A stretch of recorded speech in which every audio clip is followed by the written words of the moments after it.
Friends, అందరికీ తొలి ఏకాదశి శుభాకాంక్షలు. ఈరోజు ఉపవాసం చేస్తే చాలా మంచిదంట. సంవత్సరం మొత్తం ఉపవాసం చేసేంత పుణ్యం వస్తుందంట. సో మేమైతే ఉపవాసం ఉందాం అనుకుంటున్నాము, మంచిది కదా. అండ్ ఇంకో విషయం ఏంటంటే, ఇవాళ విష్ణుమూర్తి ఆలయంలో దర్శనం చేసుకుంటే చాలా మంచిది. విష్ణుమూర్తిని దర్శనం చేసుకోవాలి. మేమైతే గోనుగుంట లక్ష్మీ నరసింహస్వామి టెంపుల్కి వచ్చాము. ఇక్కడ మీ అందరికీ తెలుసు, 1417 సంవత్సరాల నుంచి అఖండ దీపం ఉంది శ్రీ నృసింహ సరస్వతి స్వామి గుడిలో.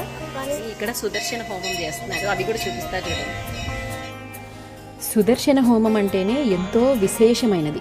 మరి అలాంటి హోమం నరసింహస్వామి గుడిలో జరుగుతుంది అంటే నిజంగా అద్భుతమనే చెప్పచ్చు.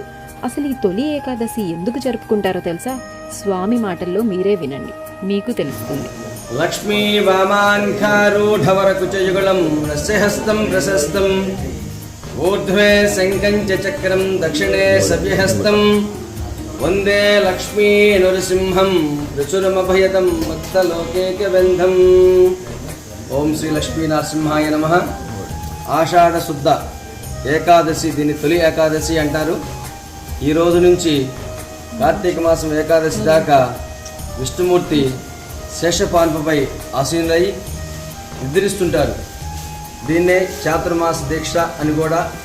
ఈ సమయంలో అష్టాక్షరి అయిన నమో నారాయణాయ మంత్రం కానీ, విష్ణు సహస్ర పారాయణం కానీ, విష్ణు పూజ కానీ, ఏదైనా సరే విష్ణు సంబంధిత కనుక పూజలు చేసినట్లయితే అధిక ఫలితం వస్తున్నటువంటిది శాస్త్రం చెప్తుంది. ఈ రోజు నుంచి మళ్ళీ ఆయన నిద్రలేచిన దాకా 4 నెలల పాటు ఆయనకి చాలా ప్రీతికరమైన నెలలు, రోజులు కూడా. కాబట్టి ఆయన నిద్రిస్తున్న సమయంలో ఆయన్ని ఎవరైతే బాగా పూజిస్తారో మామూలు ఫలితాన్ని కంటే కూడా రెట్టింపు ఫలితం వస్తున్న శాస్త్రం చెప్తుంది. కాబట్టి భక్తులందరూ కూడా విష్ణు సేవలో అందరూ కూడా తరించి ఆయన కృపా కటాక్ష దక్షిణాలు పొందవలసిందిగా మనవి. ఓం నరసింహాయ నమః. ఉగ్రం వీరం మహావిష్ణుం జ్వలంతం సర్వతోముఖం నృసింహం భీషణం భద్రం మృత్యోర్మృత్యు నమామ్యహం.